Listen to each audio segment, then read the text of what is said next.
Vayan por favor a Marcos capítulo 6. Hoy vamos a continuar aquí comenzando los primeros 13 versículos. Y qué bueno está lo que estábamos cantando, porque un poco vamos a hablar de eso. Cuando todos se han ido, tú permaneces fiel, ¿no? Y entonces vamos a estar hablando acerca del rechazo. El título que yo le he puesto a este sermón es rechazo, así una sola palabra: rechazo. Y les pido que me acompañen para que nuevamente oremos y le pidamos a Dios que podamos depender de su espíritu esta mañana. Señor, aquí estamos, Dios. Solo tu espíritu, Señor, nos puede mantener despiertos, atentos, vivos, fervientes, productivos. Señor, solo tu espíritu puede revelarnos, alumbrarnos lo que ya está revelado en tu palabra, y puede, Señor, producir el fruto que tanto necesitamos, Señor, en estos tiempos en los que estamos viviendo, Señor. Por lo cual yo ruego, Dios, que tu Espíritu Santo me ayude, Señor, a ir a través de tu palabra, y que tú puedas, Señor,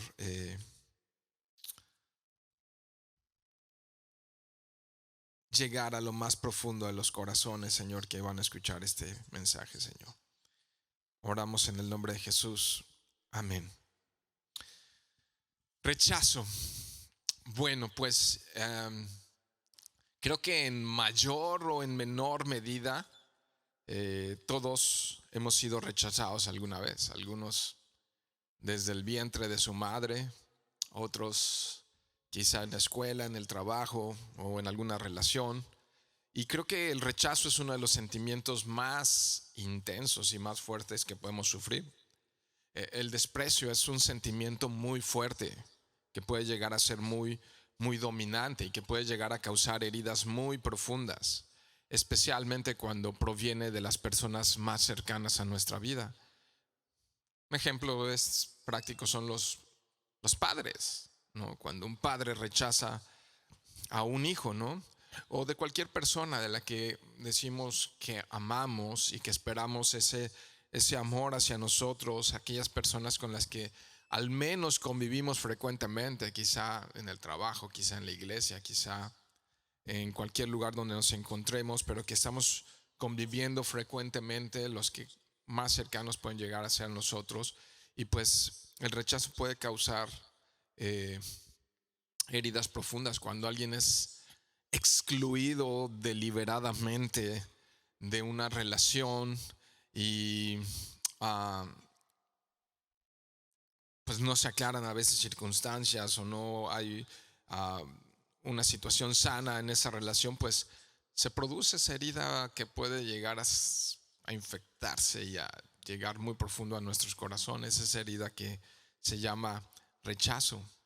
Y el rechazo puede al menos volver a las personas o inseguras o agresivas. Es una manera de reaccionar ante, ante el rechazo, ¿no? Llega a afectar la personalidad, llega a cambiar el humor y la personalidad de las personas. Inclusive hay estudios que estuve revisando que dicen que el rechazo puede producir enfermedades diversas, cardiovasculares, artritis, asma. No, esto no quiere decir que todas las enfermedades cardiovasculares o de artritis están asociadas a, pero muchas veces puede ser que sí. Depresión, ansiedad, entre otras cosas, pueden ser ocasionadas por el rechazo. Y tú dices, ok, bueno, pero ¿sabes algo? O lo pongo en estas palabras: lo malo es que uh, nos vamos a enfrentar al rechazo tarde que temprano, de muchas formas a lo largo de la vida, ¿no? Y ya lo mencioné de alguna manera: puede ser en un trabajo, si vas y aplicas para algún puesto y no te lo dan; en una relación, en amigos, en la familia. Por lo que hoy es más necesario que nunca recordar que no es así con Cristo. La palabra de Dios nos dice en Juan capítulo 6, verso 37, no vayan allá, solamente escúchenlo con atención. Dice Jesús: el que a mí viene de ninguna manera lo echaré fuera, dice la Nueva Biblia de las Américas.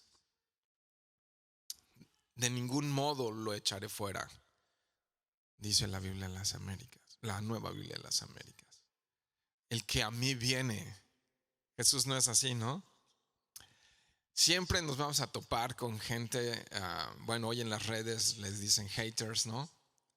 Y de repente con personas que te digan que no por deporte, personas que te cierren puertas, personas que te abandonen y que más aún te rechacen por el único hecho de ser cristiano,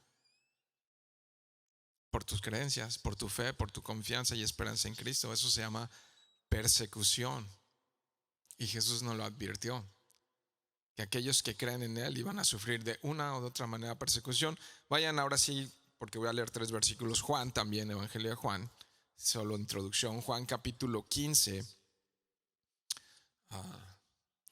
Capítulo increíble, Juan capítulo 15, que nos relata y nos describe cómo funciona el crecimiento en la vida de los cristianos que puedan dar fruto. Yo soy la vid, ustedes son los pámpanos. Pero ya para la segunda parte, verso 18, dice: si el mundo os aborrece, sabed que a mí me ha aborrecido antes que ustedes. Wow. ¿Qué más dice? 19. Si fuerais del mundo, el mundo amaría lo suyo. Pero porque no sois del mundo, antes yo os elegí del mundo, por eso el mundo les aborrece. Si hay algo extraterrestre aquí, somos nosotros, ¿no? Somos nosotros. Porque aquí nada más somos peregrinos y extranjeros. Entonces, yo le ruego a Dios que hoy a través de este estudio podamos tener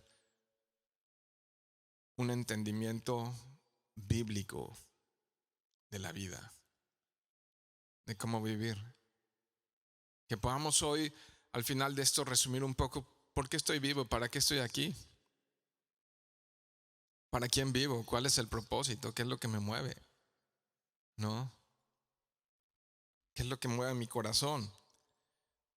Dice el verso 20: acordaos de la palabra que yo os he dicho. El siervo no es mayor que su Señor. Si a mí me han perseguido, también a ustedes perseguirán. Si han guardado mi palabra, también guardarán la vuestra. Wow, ¿no? Ok, Jesús nos lo dijo. Jesús nos lo advirtió. Jesús anunció que esto iba a ocurrir. Entonces hoy necesitamos saber esto, iglesia.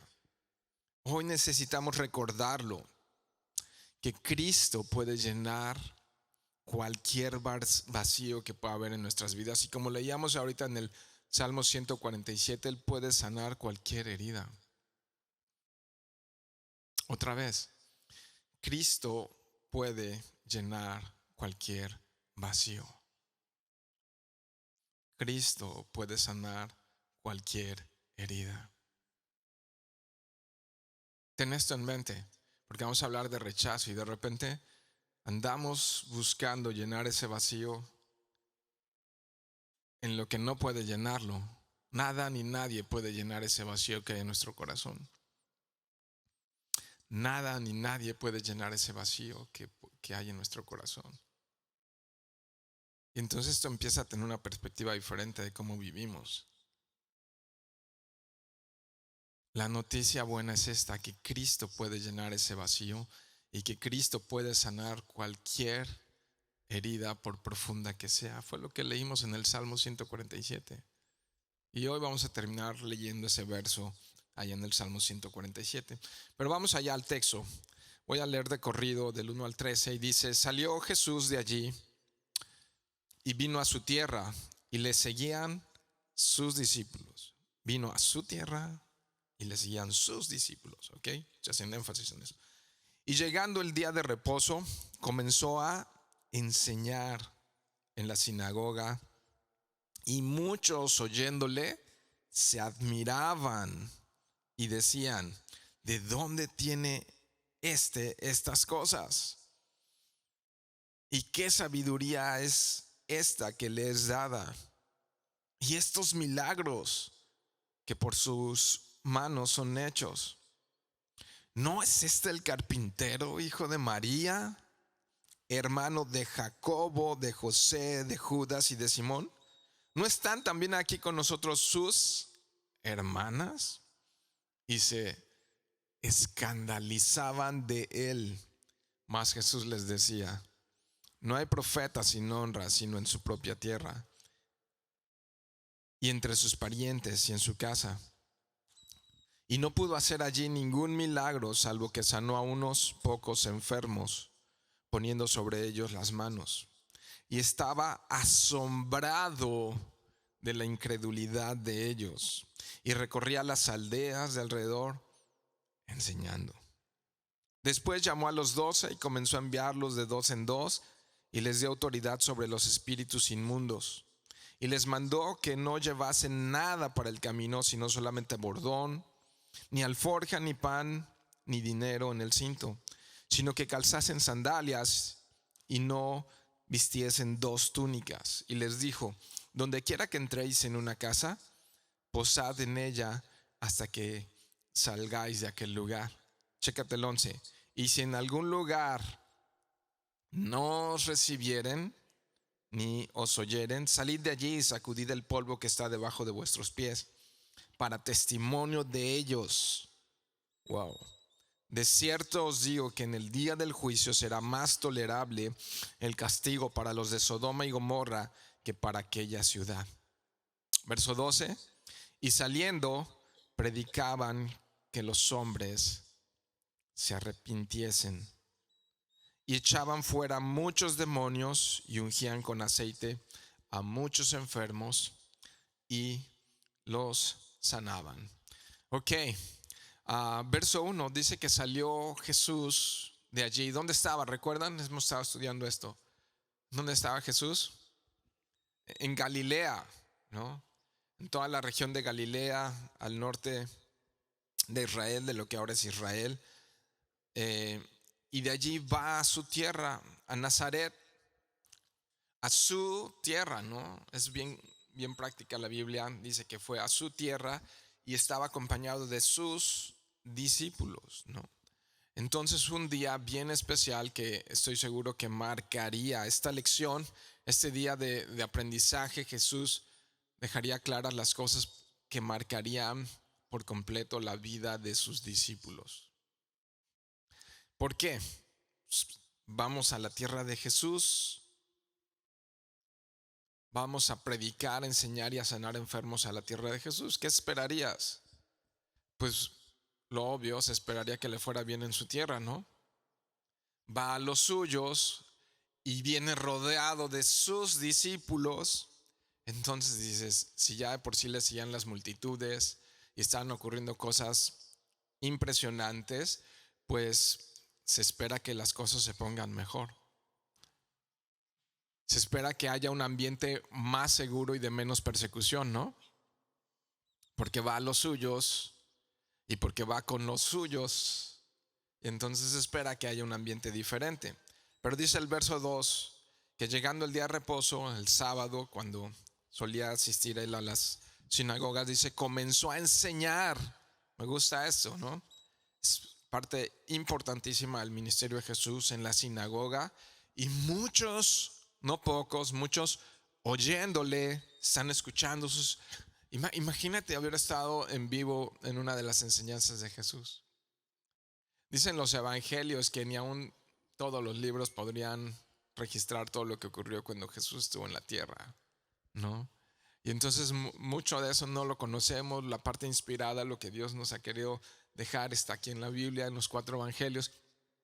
Pero imagínate estar allí escuchando en persona a Jesús y lo estás oyendo y estás, wow, nunca había oído algo similar. Y se nota que conoce de la escritura. Parece que ¿quién habrá sido su rabino? ¿A los pies de quién habrá sido enseñado este hombre, no? Porque fíjate lo que empiezan a decir. Oyéndoles se admiraban y decían, wow, ¿no? Está buenísimo, le doy like. lo retuiteo, ¿no? ¿De dónde tiene estas cosas? ¿Dónde fue enseñado? ¿Dónde fue instruido? ¿A qué escuela fue? ¿A qué universidad? ¿Dónde hizo su maestría, su doctorado? ¿De qué instituto viene? ¿De qué seminario salió? ¿No? Así como, ¿de dónde? ¿Y qué sabiduría es esta que le es dada? Y no solamente eso, sino algo que también confirmaba que había algo diferente, especial, único. Dice, y estos milagros que por sus manos son hechos, ¿quién puede liberar demonios, sanar enfermedades? ¿Quién puede andar sobre las aguas? ¿Quién puede reprender al viento y al mar? ¿Quién puede hacer todo lo que hace ciegos, resucitar personas? ¡Wow! ¿Quién puede hacer eso, no? Y además, sus enseñanzas están impresionantes, llenas de sabiduría. Pero empiezan a llegar a conclusiones y empiezan a hacer un juicio. Y dicen ellos en el verso 3, sabiendo que le conocían, dice, ¿no es este el carpintero, hijo de María, hermano de Jacobo, de José, de Judas y de Simón? ¿No es este también? ¿No están aquí también con nosotros sus hermanas? Y se empiezan a escandalizar de él, ¿no? Aquí presentándose Jesús cada vez que iba a las sinagogas como rabino, como maestro, como quien enseña, ¿no? Y entonces, chécate esto, Jesús es maestro y es consejero. Y siempre está accesible. Y siempre tiene citas disponibles para nosotros. ¿A quién acudiré? ¿Y quién me dará el mejor consejo? ¿Quién me dará la mejor palabra? ¿Y quién me mostrará mejor cómo vivir? Jesús es maestro y es consejero. Sabio sin medida. Sabio sin medida, ¿no? La sabiduría de Jesús destacaba sobre todos los demás, ¿no? Y no solo la sabiduría, el poder. Ambas cosas sobrenaturales, sabiduría y poder sobrenaturales. Y yo creo que su conclusión, en vez de empezar a escandalizarse, debería haber sido, este es el Hijo de Dios.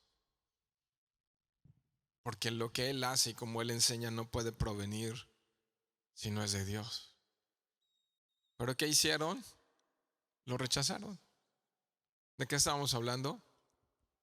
De rechazo. Dijeron, ¿cómo crees, Jesús? Lo despreciaron, lo rechazaron, lo despreciaron, lo descalificaron socialmente. Bueno, saben que aún a fariseos lo acusaron de venir de parte de Belcebú, y burlas y ofensas y todo, ¿no? O sea, lo bloquearon de sus redes sociales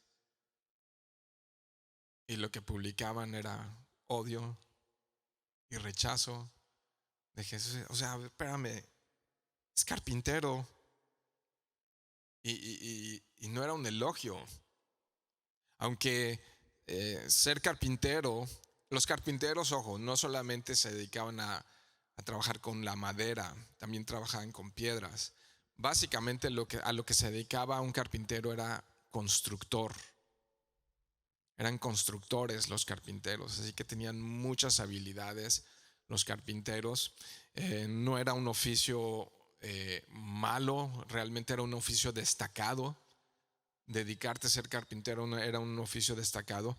Pero ellos lo que están diciendo con estas palabras, él es carpintero. ¿De dónde sacó sus estudios teológicos? No tiene estudios teológicos.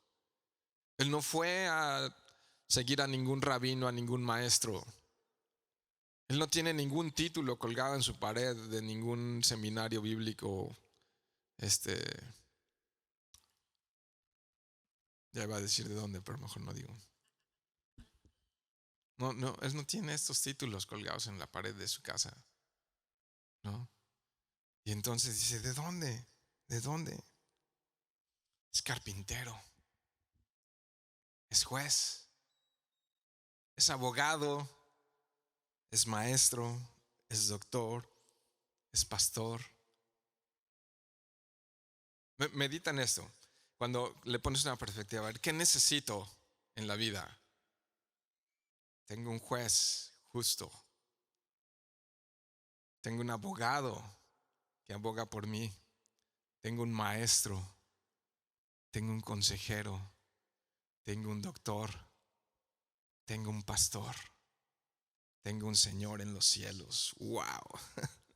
Todo lo que yo necesito está en Jesús.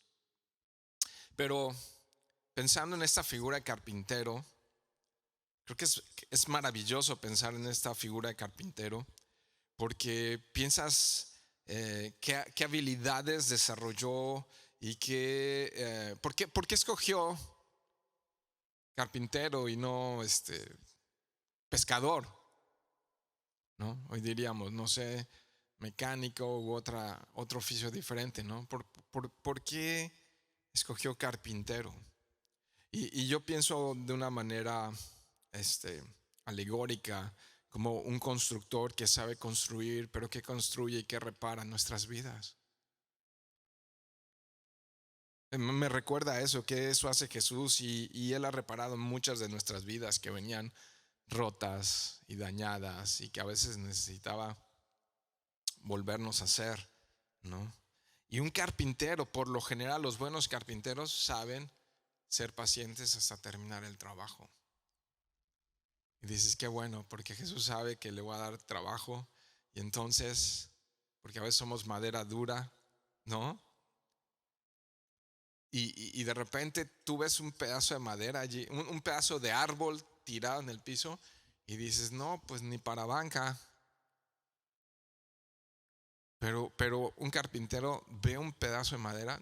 Si alcanzan a ver allá en la esquinita hay un trozo que estoy viendo de árbol, ¿lo pueden ver algunos? Volteen sin miedo, no les van a quitar la cartera. ¿Ya lo vieron allá en la esquinita?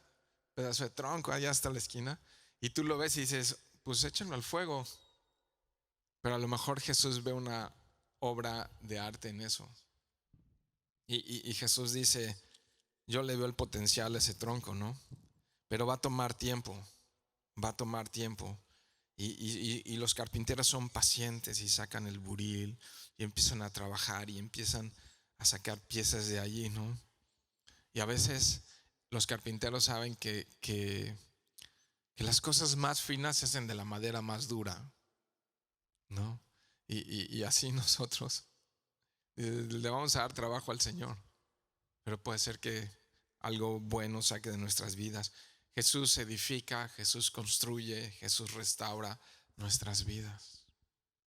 Y dice hijo de María allí, ¿no? No se menciona curiosamente a José. Probablemente, dicen muchos expertos, que probablemente José ya habría muerto. Y entonces no tener esposo en la cultura judía era algo despectivo. Cuando se están refiriendo a hijo de María es algo que lo están diciendo de mala leche. Lo están diciendo con un mal corazón, ¿no? Nos menciona aquí que tuvo hermanos y curiosamente Marcos pone el nombre a ellos y también nos dice que y hermanas. Dice también sus hermanas no se encuentran aquí. O sea, conocían a toda la familia de Jesús, ¿no? Y es esto, que María no permaneció virgen.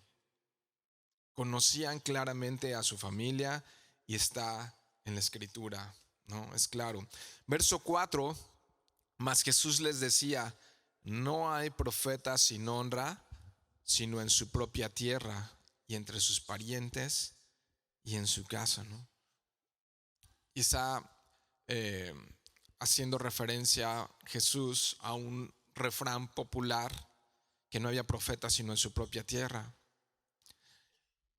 Cuando Jesús se da cuenta que está siendo rechazado, ¿qué hizo Jesús? Aceptó el rechazo. Así es. Él no se escandalizó, ¿no? Simplemente aceptó como el precio que debía pagar, como muchos otros profetas, porque Jesús también es profeta. Y los profetas eran rechazados. porque hablaban verdad y a nadie le gusta escuchar la verdad. ¿A quién le gusta escuchar arrepiéntete o te vas a ir al infierno? No, mejor me voy a parar de sufrir. O a otro lugar donde me hablen de los 10 puntos de cómo ser un supercampeón, ¿no? O mejor me pongo a ver videos de TED, ¿no? Y allí o de BBVA. Y esos están buenísimos, mejor. Pero ¿a quién le gusta que le digan arrepiéntete o te vas a ir al infierno? No, censúrenlo y rechácenlo. Y eso es lo que le pasó a Jesús básicamente, ¿no?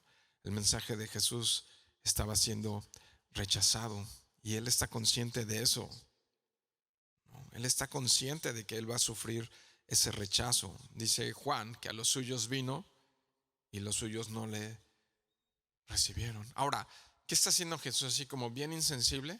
No creo. Yo creo que le dolió. Yo creo que lo sufrió, ¿no? Sus amigos, sus vecinos, con los que creció, conocían su nombre, conocían a sus hermanos, a sus hermanas, a su familia, ¿no?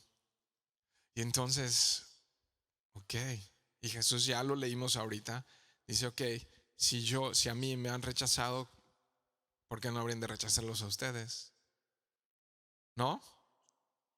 Si a mí me pasó, ¿por qué no les habría de pasar a ustedes? Entonces, podemos sacar algunas ideas y conclusiones de esto. Y yo lo miro y digo, bueno, Yoshi, me tienes que aprender de esto, que no todos te van a querer. Como dice el dicho, que no somos monedita de oro, ¿no?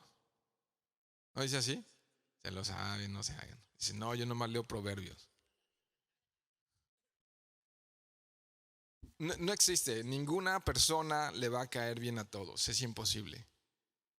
Imposible, a alguien le vas a caer mal, o a muchos. Espero que no sea porque eres tóxico o tóxica. Pero aunque seas buena onda, a alguien le vas a caer mal. Sí o sí. Es imposible que no le caigas mal a alguien o que alguien no te rechace.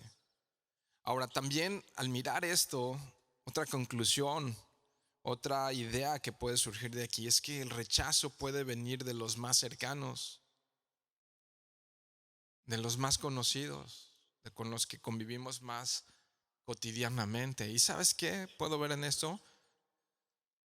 Respirar profundo y recordar que Dios está en control de todo. El padre estaba distraído cuando en Nazaret rechazaron a Jesús. Estaba distraído, no sé, en Sudamérica o en algún otro lugar. No, él no estaba distraído, ¿no? Entonces Dios lo permite y en nosotros Dios lo permite para formar a Cristo. A mí me rechazaron, a ustedes también los van a rechazar. Y Él está, como carpintero, Él está formando a Cristo en nuestros corazones. Eso lo puedo mirar en estos versos, ¿no? Ahora, ¿qué hizo que Jesús no tambaleara y no se moviera? Que Él sabía claramente el propósito que tenía en la vida. Él vino a salvar, Él vino a rescatar, Él no vino a condenar, Él vino a dar su vida por los pecadores, ¿no? Y entonces, ¿cuál es tu propósito? ¿Ser padre? ¿Ser profesionista? ¿Casarte? ¿Tener dinero? Es, tendría que preguntar diferente, ¿cuál es el propósito dado por Dios para tu vida? O sea, el propósito divino que Dios te ha dado por el cual levantarte cada mañana. ¿Lo conoces? Es que sí, tengo que volver a reflexionar en esto. Si en verdad soy salvo por gracia, por la fe en Cristo Jesús, si en verdad soy salvo por gracia, por la fe en Cristo Jesús, y Él ha prometido un lugar para que donde Él esté, nosotros los creyentes también estemos, pues ¿para qué estamos aquí sufriéndole y cansándonos y el sol y la enfermedad y todo eso, ¿no estaríamos mejor en su presencia? Pero ¿por qué Él nos mantiene aquí? Dos cosas. Una, está formando a Cristo en nuestro corazón, y dos, nos está usando con propósitos eternos. Somos su iglesia, Él ha derramado sus dones, Él nos ha dado una gran comisión y Él está usando la vida de los creyentes para hacer luz en medio de esta generación. Dos cosas, está formando a Cristo, todavía no alcanzamos la estatura del varón perfecto, ¿no? ¿Y qué más? Y Dios nos ha comisionado, nos ha dejado como sus embajadores, como si Dios rogase por medio de nosotros que el mundo se reconcilie con Él. Entonces tenemos propósito, tenemos chamba, tenemos una tarea que hacer, y Jesús sabía que tenía un propósito especial por el cual había venido. Entonces, cuando somos rechazados, tenemos que tener una perspectiva correcta de la vida y decir: Señor, permíteme seguirte sirviendo a pesar de todas las críticas maliciosas.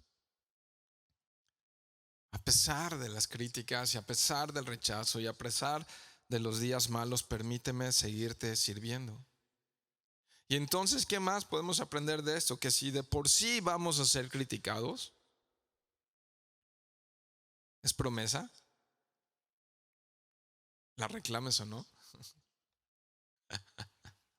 Entonces, si de por sí vamos a ser criticados, mejor que sea por servir a Dios que por perseguir cosas vanas. Lo que el orín y la polilla corrompen, lo que ladrones minan y hurtan. La vanidad de vanidades, lo que se va a ir. Y mejor sirvo para tesoros eternos. Y eso es tener una perspectiva correcta de vida, si es que somos cristianos, si es que somos creyentes. Ok, entonces, servir a Dios. Servir a Dios. Y cuando soy rechazado y viene eso y traspasa mi corazón, pues no es el fin del mundo.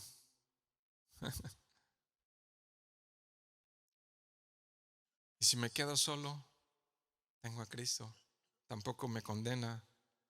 Y si me quedo sin trabajo, Él prometió sostenerme. Y si toca mi puerta la depresión, Él me va a sacar de las aguas más profundas.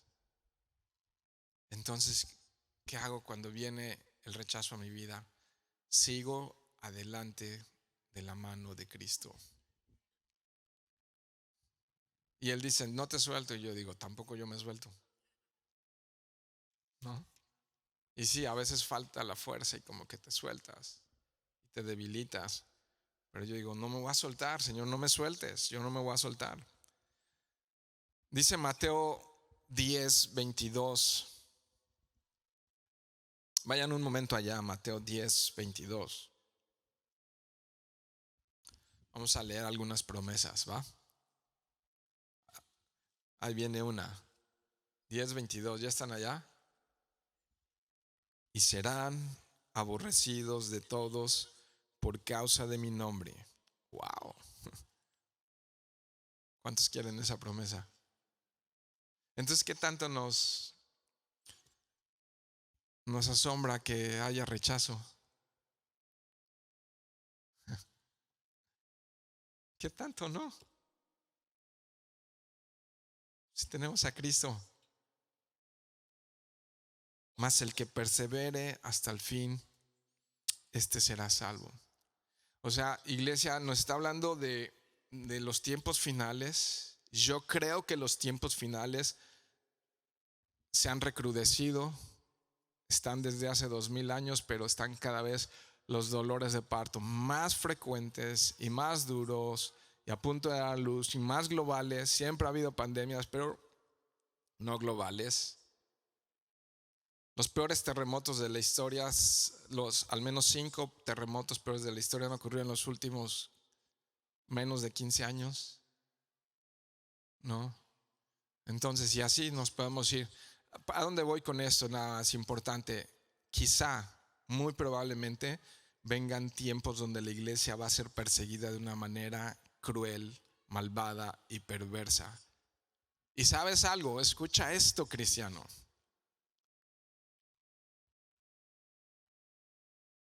Más nos vale que estemos con nuestras lámparas llenas de aceite. El pensamiento secular, el humanismo ateo, se está filtrando en los corazones de muchos que dicen ser seguidores de Cristo. Y mire bien el que crea estar firme que no caiga. Porque vienen tiempos, ya estamos, ya se siente el fuego del horno que está prendido. Y de repente, ¿qué está alimentando mi corazón? Eso, me guste o no, es lo que me va a dominar. Y ya hemos estado viendo en los últimos años a muchos, inclusive pastores y autores de libros reconocidos, que han apostatado de la fe. Estaban entre nosotros, pero no eran de nosotros. Y su corazón se enfrió y se apagó. Y Jesús va a venir a la hora menos pensada. Y vienen tiempos donde ser cristiano va a costar la vida. Si es que estamos en la recta final. Vienen tiempos así. Y dice la Biblia que el amor de muchos ¿qué? Se enfriará. Y yo me siento bien de advertírselos, porque de eso le voy a rendir cuentas a Dios. Es mejor decírselos y me quito esa responsabilidad de encima. De decirles que el amor de muchos se está enfriando. Y es real. Y está empezando. No, sigo allí en el 10, en el Mateo 10, el verso 23, porque bueno, de nuevo el 22, vuelvo a leer el 22. Y seréis aborrecidos de todos por causa de mi nombre, mas el que persevere hasta el fin, este será salvo. Cuando os persigan en esta ciudad, huid a la otra, porque de cierto os digo que no acabaréis de correr todas las ciudades de Israel antes de que venga el Hijo del Hombre. Fíjense, 24 y 25. ¿Están ahí? El discípulo no es más que su maestro, ni el siervo más que su señor. Bástale al discípulo ser como su maestro y al siervo como su señor. Si al padre de familia llamaron Belcebú, cuánto más a los de su casa, ¿no? Está rechazo y persecución. Ser cristiano y ser rechazado viene en el mismo paquete. Estás a tiempo. Están en el mismo paquete. No hay sorpresas, no hay letras chiquitas. Pero ¿sabes algo? El paquete también incluye, que dice la escritura, vayan a Efesios. En el mismo paquete dice que en Cristo somos aceptados por el Padre. ¿Sabes qué dice? Que somos colmados de gracia. ¿Sabes qué dice? Que nos ha hecho coherederos y que nos sienta en lugares celestiales con Cristo, que hay un lugar para los que hay un lugar en el cielo para los que son rechazados en la tierra. Eso dice, que hay un lugar en el cielo para los que son rechazados. Y cuando lees Apocalipsis, inclusive hay un clamor que están ahí de los mártires. ¿Han leído acerca de los mártires en Apocalipsis? Que están clamando día y noche, ¿hasta cuándo? Y allí están en memoria de Dios, y Dios no se olvida de ninguno. Probablemente esta prédica la tengan que oír muchos en unos años. Efesios 1, verso 3, mira lo que dice. Esto me anima muchísimo. Esta alabanza, algunos le llaman doxología, porque comienza con esto: bendito sea el Dios y Padre de nuestro Señor Jesucristo. ¿Por qué estás alabando, Pablo? Que nos bendijo, fíjense, con toda bendición espiritual en los lugares celestiales en Cristo. ¿Qué nos falta de bendición? Nada. Nos bendijo con toda bendición. ¿Lo puedes ver? Verso 4, según nos escogió en Él antes de la fundación del mundo para que fuésemos santos y sin mancha delante de Él. En amor, habiéndonos predestinado, ¿para qué? Mientras unos nos rechazan, ¿Él qué hace?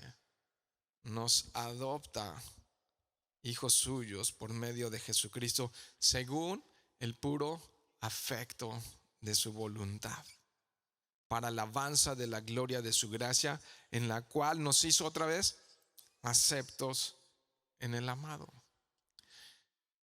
¿Por qué era importante recordar y revisar esto? Porque cuando creemos esto, podemos lidiar bastante bien con el rechazo.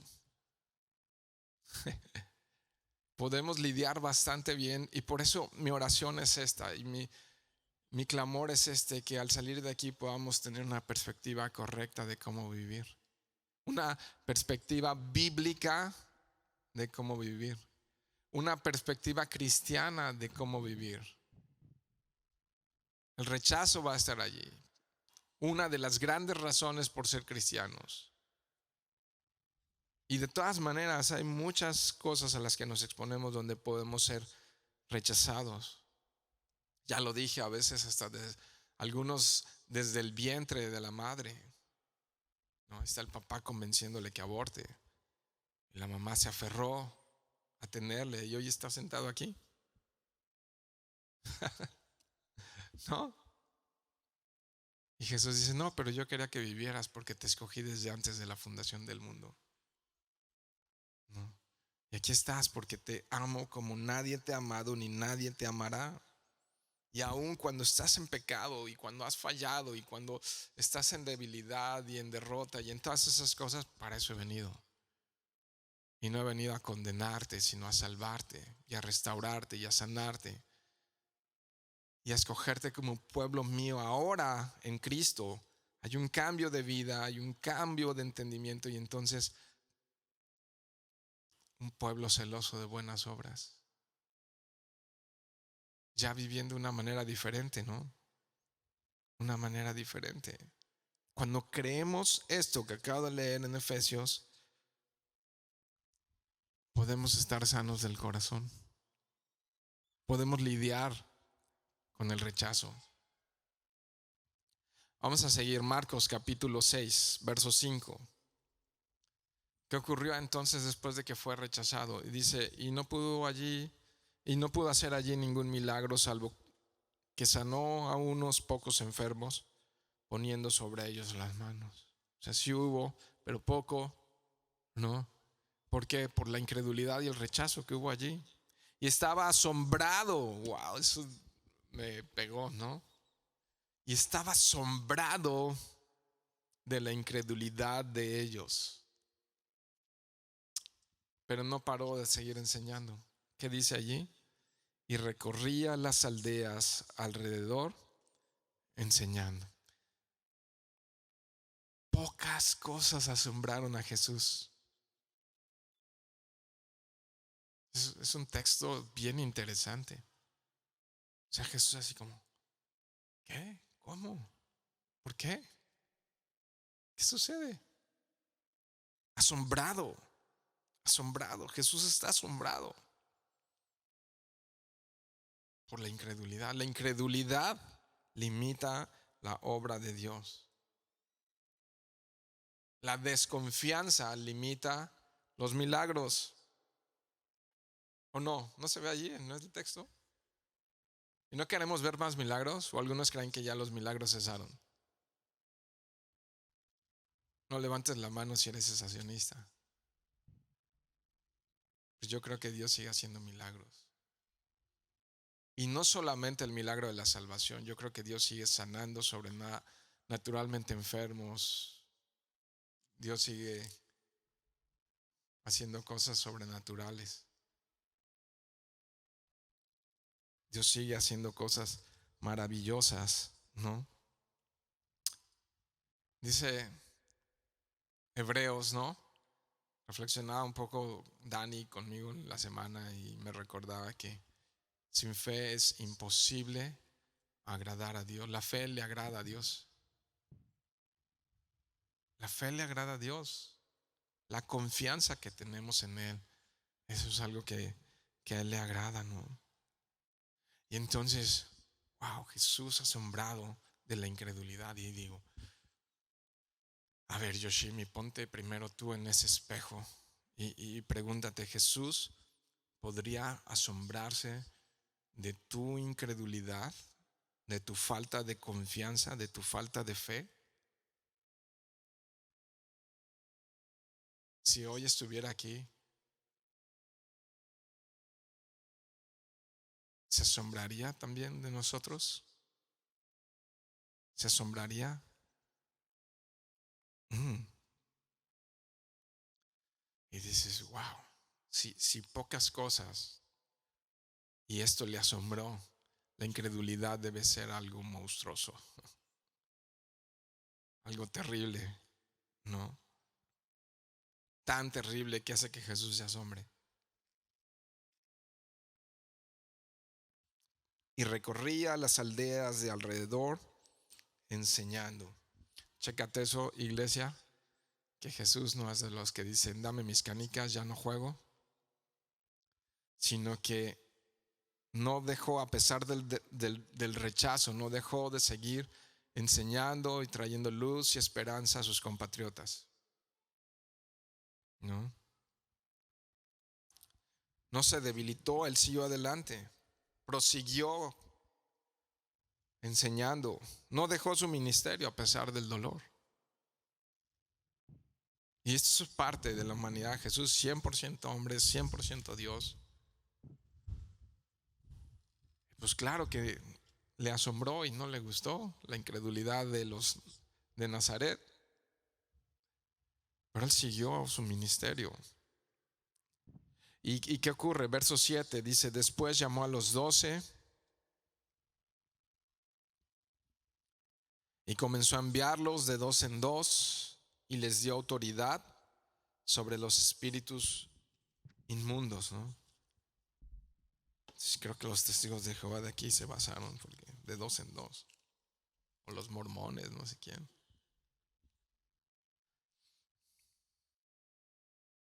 En el Evangelio de Juan, Jesús dijo, nada más para los que están tomando nota, Juan 20:21, dice, como me envió el Padre, así yo también los envío. Como el Padre me ha dado esa comisión, así ahora yo les estoy comisionando a ustedes. Entonces, que está enviando a sus discípulos a que hicieran lo mismo que él hacía, predicar, sanar enfermos, liberar endemoniados, ¿no? Así como el Padre me envió, así yo los envío a ustedes. Verso 8, entonces dice, y les mandó que no llevasen nada para el camino, sino solamente bordón, ni alforja, ni pan, ni dinero en el cinto, sino que calzasen sandalias y no vistiesen dos túnicas. Bien austeros los mandó, ¿no? Qué interesante. A los apóstoles básicos, simples, no deberían de impresionar a nadie con nada. Básicos, ligeros. Y digo, creo que eran de Calvary, sin corbata. No traían relojes de oro ostentosos ni anillos de brillantes, no, nada que pareciera intimidante. O sea, imagínate, vienen los discípulos y, ay no, o sea, igual, básicos, simples, no, no había títulos ostentosos. Hoy a veces me duele cuando escucho, no, pues el apóstol. Y así como que los honran de una manera que dices, espérate, de verdad, de verdad. Si hay un título que pudiéramos aspirar, y creo que está muy alto, es el de siervos inútiles. Porque dice la Biblia, si hacen lo que deberían de hacer, este va a ser su título, siervos inútiles. Y tú dices, no me lo he ganado porque muchas veces no hago ni lo que debería de hacer. Ni título de siervo inútil. Y ya estamos ahí amando los títulos y las posiciones y no, no hay producción, no hay efectos especiales. Lo que importa aquí es el mensaje y la autoridad que Jesús les dio, o sea, el poder que Jesús les dio para que fueran y hicieran lo que deberían de hacer. Eso es lo importante, el mensaje, eso es lo que contaba y la autoridad que Jesús les dio, que les respaldaba. Y entonces, ¿saben qué? Ni dos túnicas, ni calzado fino, nada de eso. Se van a llevar sus guaraches, ¿no? Van a viajar de una manera ligera, bien ligera, ¿no? ¿Qué sucedería si viajaran de esta manera así? Cuando llegaran a una población y pues ve al Oxxo a comprar algo. No, pues dijo Jesús que ni dinero trajéramos. O sea, ni para un agua electropura trajiste, Pedro. Y Pedro volteando a ver a Jacobo, Jacobo a Juan y así, pues si nos dijo que no trajéramos nada, ¿no? Entonces, al hacer la obra, deberían de confiar en Jesús. Su dependencia tendría que ser de Dios y no de ellos mismos. Y es que con tan grande facilidad empezamos a confiar en nuestros recursos y en nuestras capacidades humanas que ya no le somos útiles a Dios. Cuando estamos montados en nuestro trono de rey, y yo soy rey con corona y sin corona, ¿cómo va la canción? De José Alfredo. Con dinero y sin dinero, ¿eh? Y ya somos jefes de jefes. Ese es un comercial para que hagamos una cita allí luego. Pero pues sí, a veces los recursos hacen más daño. Porque empezamos a confiar. Y no es que no necesitemos recursos, todos necesitamos recursos. Pero qué bueno es vivir viendo los milagros sobrenaturales de Dios para que cuando algo suceda, toda la gloria sea para Él y solo para Él. Y digamos, esto era imposible de que tú transformaras ese matrimonio, de que tú, no es así como que somos buenísimos en las clases de matrimonio, es más, las compartimos tarde y no sé qué, pero si algo sucede es para que la gloria se la lleve Él. Si a Él le place y ocurre algo y Él transforma y Él rescata y Él sana y Él produce vida y algunos se arrepienten y algunos nacen de nuevo y algunos es para la gloria de Él. Porque a veces nuestras capacidades intelectuales, materiales y todo eso nos hace, Jesús, no te necesitamos, ¿eh? Podemos hacer la tarea sin ti. No, somos muy listos y muy sabios. Y entonces empezamos a confiar más en nosotros. Y así, no lleven nada. No lo van a necesitar. Dependan de Dios. Verso 16, aquí yo os envío con... Mateo. Vayan a Mateo, perdón. Mateo, esta es la estrategia. Esta es la estrategia. Mateo 10, verso 16, esta es la estrategia. Iglesia, si estás sirviendo en esta porción del cuerpo de Cristo, esta es la estrategia. Mateo 10, 16. He aquí yo les envío como a ovejas en medio de lobos. Wow. Sed pues prudentes como serpientes y sencillos como palomas. Y ya los versos finales, si regresas allá, lo que está diciendo Jesús es esto. En los versos 10 en adelante, les dice, unos los van a aceptar y otros los van a rechazar. Eso es así. Unos los van a escuchar y otros no. Verso 10, y les dijo, donde quiera que entren en una casa, posad en ella hasta que salgáis de aquel lugar. Entonces, donde les recibieron, De hecho, ahí les van a sostener, ahí les van a dar el desayuno, la comida y la cena, allí va a haber agua, baño, todo eso. Entonces ahí estén, quédense allí, sigan enseñando, sigan predicando.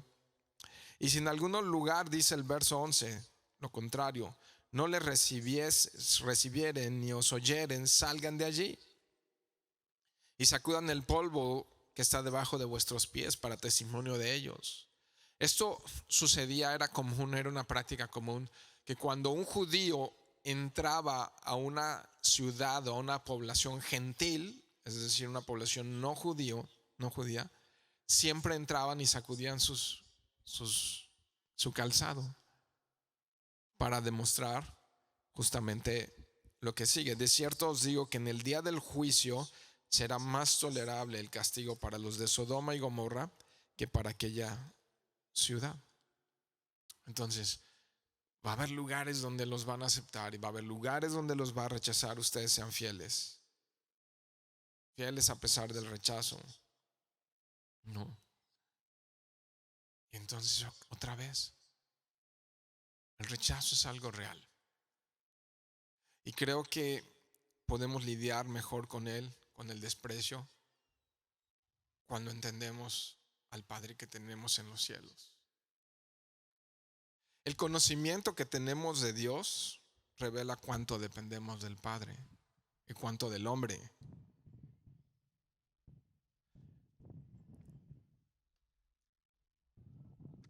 Es que a veces nos importa demasiado la opinión de los demás y nos puede mucho en el corazón la opinión de los demás. Y decimos, no, a mí no me importa. Pero a veces te importa tanto que hasta te aíslas, o te amargas, o rechazas tú también, porque básicamente eso ocurre. Nos podemos volver agresivos o inseguros. Cuando nos importa demasiado, cuando en nuestros pensamientos estamos, ¿qué habrán pensado? ¿Qué habrán dicho? ¿Qué pensará de mí? Y estás desgastando tus pensamientos en eso y realmente no estás pensando, ¿y qué piensa Dios de mí? Si me preocupa demasiado lo que los demás piensan de mí, eso está dejando en evidencia el vacío y la carencia que tengo en el alma de Jesús. Vayan a Gálatas, rápido. Gálatas. Gálatas capítulo 1, verso 10. Pablo recordándonos. Y dice, pues busco ahora el favor de los hombres o el de Dios. Imagínate Pablo preocupado por lo que pensaran de él en cada iglesia, en cada lugar, en cada situación. Y dice, busco el favor de los hombres o el de Dios. O trato de agradar a los hombres. Pues si todavía agradar a los hombres, o sea, vivir para querer agradar a los hombres, dice, no sería siervo de Cristo. Si en la vida me la paso queriendo ser aceptado por los hombres, estoy tronado. Y es que cuántas podemos ser altamente productivos en la vida sin Cristo, solo para buscar el favor de los hombres, el reconocimiento público de los mismos que te dan la entrada triunfal a Jerusalén y que después gritan crucifícale. Los mismos eran el mismo grupo social que le dio la entrada triunfal a Jesús. Hosana al hijo de David. Son los mismos que estaban unos pocos días después gritando crucifíquenle. ¿No? Y así. Entonces, si todavía nuestro corazón está en modo agradar al hombre, el daño va a ser mayor, la herida más profunda. Y después va a tener que venir el doctor y carpintero a sanar y enseñarnos a vivir y a decirnos, los van a rechazar, van a tener situaciones en la vida. Es imposible que no vengan esas cosas. Pero ¿para quién vives? ¿Quién te sostiene? ¿Quién te sostiene? Dices, mis 70 años de vida y de experiencia en este recorrer por la vida, Mm, no. ¿Qué te sostiene? ¿Qué me sostiene? Entonces sacudan sus calzados como para decir no queremos llevarnos nada de esta ciudad gentil. Y esencialmente Jesús está diciendo, traten a todo aquel que les rechace como si fuera un gentil, un no judío, ¿no? Es lo que está diciendo al decirles que sacudan también ellos sus guaraches. Y les dice, en el día del juicio, va a haber un juicio, ¿cuántos sabían? ¿No? Donde Dios va a traer justicia eterna y perdurable, va a restaurar todas las cosas, es promesa.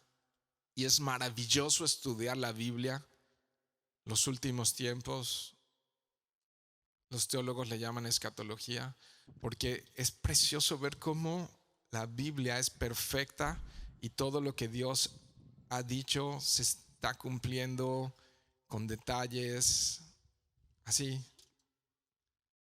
2000 años y antes de Jesús se cumplieron muchísimas cosas con tanta perfección y tanta precisión matemática. Las profecías tienen precisión matemática. Que dices, ok, él ha dicho que va a haber un juicio. Y que ese juicio va a ser como en los días de Noé, que todos decían, ¿en serio crees en eso, Noé? Y de repente vino el diluvio y tuvo que haber corte de caja, ¿no? Y entonces tuvo que haber un reseteo, porque la maldad ya era muy alta y había llegado hasta Dios. ¿Cómo está la maldad en nuestros días? No, ni qué decir. Entonces va a venir un día final donde Él va a poner en orden todas las cosas y les dice, ok, aquellos que hayan rechazado este mensaje de gracia y de misericordia van a recibir un juicio mucho más severo. Ya por sí, la severidad del infierno, pero este pasaje deja ver que va a haber un castigo peor para unos que para otros. Para aquellos quienes conscientemente rechazaron el mensaje de gracia, de esperanza y de perdón que hay en Cristo Jesús. Versos 12 y 13. Y saliendo predicaban que los hombres, que, ¿cuál era el mensaje? Se arrepintiesen y echaban fuera muchos demonios y ungían con aceite a muchos enfermos y los sanaban. Predicando fielmente el evangelio, predicando fielmente las buenas noticias del reino, ¿no? Y es impresionante esto porque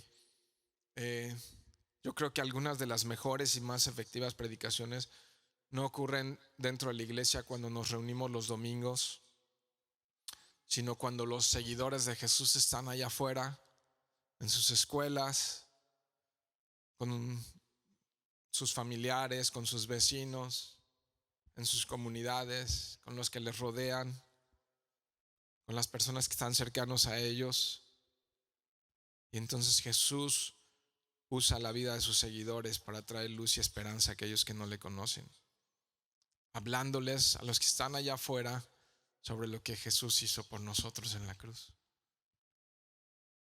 Y Dios quiere usar tu vida y la mía. Y no solamente aquí el domingo. Hay un peligro extra que tengo que recordar si eres cristiano de domingo. Si durante la semana tú ni te acuerdas de tu Biblia, ni oras, ni estás todos los días consagrando tu corazón a Dios, estás corriendo un alto peligro de, de, de enfriarte. Si no es que ya andas bien paleta. Porque no tienes una comunión con Él. Hay un gran... La pandemia demostró eso. Quienes se desanimaron y quienes ya no están asistiendo a una iglesia son los que le quitaban lo único que tenían, reuniones de domingo. Su cristianismo eran reuniones de domingo, tan tan. Y saliendo de aquí en la esquina donde se cruza con los policías, se les olvidaba que eran cristianos. y ya, y empezaban a vivir su vida haciendo negocios, hablando a la gente, comportándose como un verdadero incrédulo. Y entonces, como no es compatible eso con la vida en Cristo, con la vida en el Espíritu, ¿qué ocurre? El pecado endurece. El pecado hace que se enfríe el corazón. Si lo único que tienes es una hora los domingos, aguas, aguas. Lo que está allá afuera es tremendamente poderoso y seductor para subyugar y esclavizar cualquier corazón que no se está consagrando todos los días a su Señor. Todos los días. Todos los días. Y por eso predicaban que los hombres se arrepintiesen. En el lenguaje cristiano decimos que se convirtieran a Cristo, que nazcan de nuevo, que reciban la vida eterna. Y todo esto requiere una palabra: arrepentimiento. No sé dónde comenzó tu seguir a Jesús, pero déjame, yo soy diseñador gráfico, expresarlo muy gráfico esto. Si ibas en un camino, el arrepentimiento es esto: diste vuelta y vas en otro camino.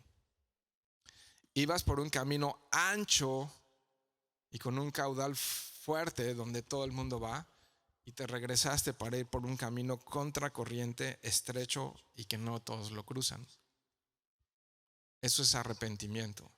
Así gráficamente es: ibas para allá, adulterio, fornicación, lascivia, malas palabras, ira, contienda, robos, malos negocios, etcétera, malos pensamientos, odio, todo eso, chismes, mentiras, sin temor de Dios, vicios, pornografía, alcoholismo, drogadicción, todo eso, ¿no? Y te encuentras con Jesús y Jesús te dice: arrepiéntete. Y entonces das ese giro y dices: ahora tengo que andar en las pisadas de mi maestro. Ahora tengo que andar por donde él anduvo. Y tengo que empezar a hacer negocios de una manera diferente, a tratar a mi esposa de una manera diferente, a buscar santidad, integridad y pureza. Esa es la vida cristiana. Esa es la vida cristiana. Y algunos dicen: no, mejor me doy la vuelta y me sigo en el mundo. Pero esa es la vida cristiana. Arrepiéntanse. No lo tomen a la ligera.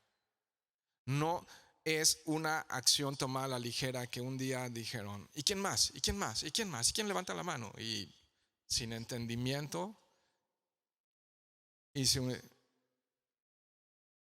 ya soy salvo, porque levanté la mano en una reunión. No está mal tener un punto de partida donde te levantas y haces una oración, pero eso no es lo importante. Lo importante es si hubo un entendimiento de que soy pecador y de que yo no puedo hacer nada con mi pecado. Para eso vino un Salvador que me perdona y que me da una nueva vida para que ahora siga sus pisadas. Eso es el evangelio, ese es el mensaje. Y mucho peligro corren los mal llamados cristianos de cuna. Nadie nace siendo cristiano. Nadie nace siendo cristiano. Nadie. Ni se nace siendo judío, sino que la circuncisión es la del corazón. El arrepentimiento del corazón. Cuando entiendo en la vida que estoy perdido sin Cristo y necesito su perdón. Y entonces necesito regresar a sus pies y entregar su vida, recibir su perdón, recibir su misericordia, recibir su gracia y empezar a vivir la vida que a él le agrada, ¿no?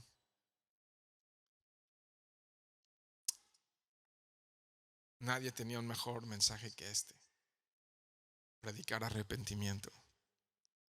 Eso era lo que ellos predicaban. Y también termina ahí diciendo que ungían con aceite a muchos enfermos y los sanaban. La otra referencia en cuanto a ungir con aceite para la sanidad está en Santiago capítulo 5, versos 14 y 15. Se los leo rápidamente. Dice: ¿está alguno enfermo entre ustedes?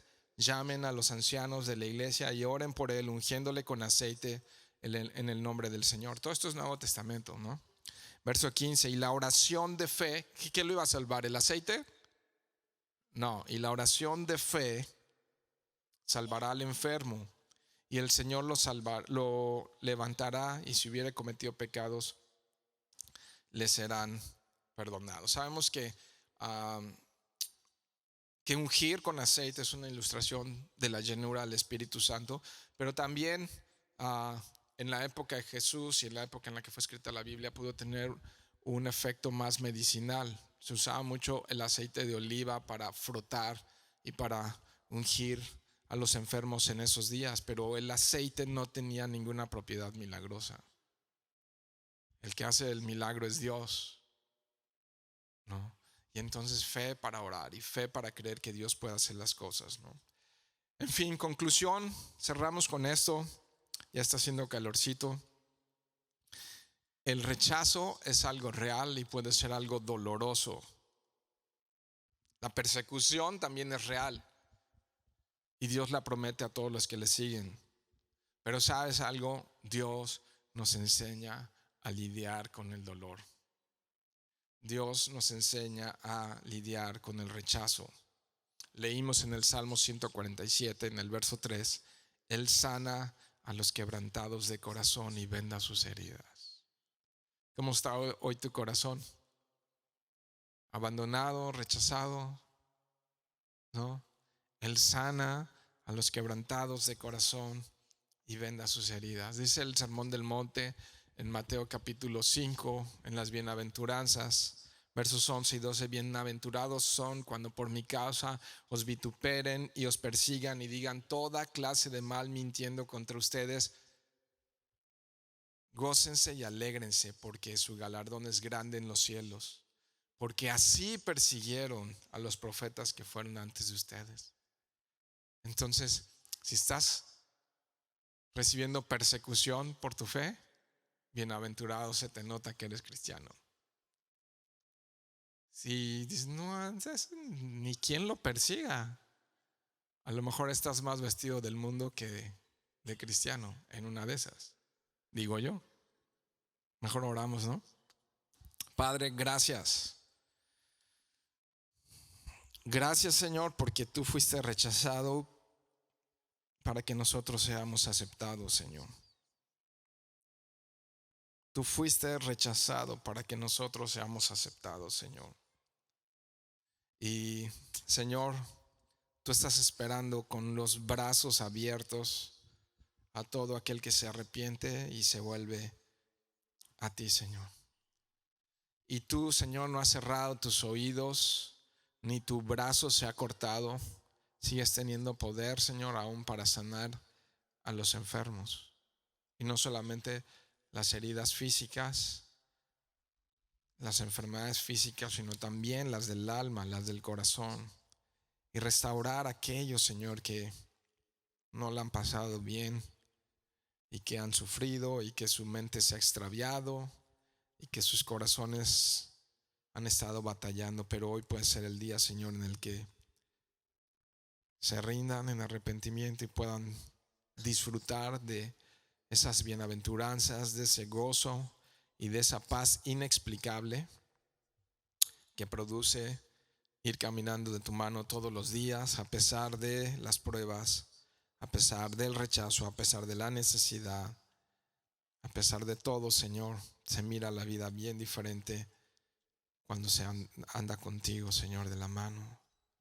Entonces, yo ruego que tu Espíritu Santo siga haciendo la obra en los corazones de los que han escuchado este mensaje, Señor, para salvación, para perdón, para vida eterna, para convencerles de arrepentimiento, de pecado, de justicia, de juicio, Dios, y también para animar a los escogidos, Dios, andar en tus caminos y a disfrutar, Señor, ese compañerismo contigo, Señor. Ayúdanos a tener nuestras lámparas llenas de aceite cuando tú regreses. No dejes que cabeceemos y nos durmamos, Señor. Sería terrible, Dios. Sería terrible, Dios. Y danos más fe, aumenta nuestra fe, Señor, para que no te causemos asombro a causa de nuestra incredulidad. Y úsanos, si tú lo quieres, para que nuestras manos las podamos poner sobre los enfermos y sanen, Dios. Para que podamos ir, Señor, y comunicar a otros la esperanza que hay en ti, Señor. Despierta a esta iglesia, Señor, en el nombre de Cristo Jesús. Amén.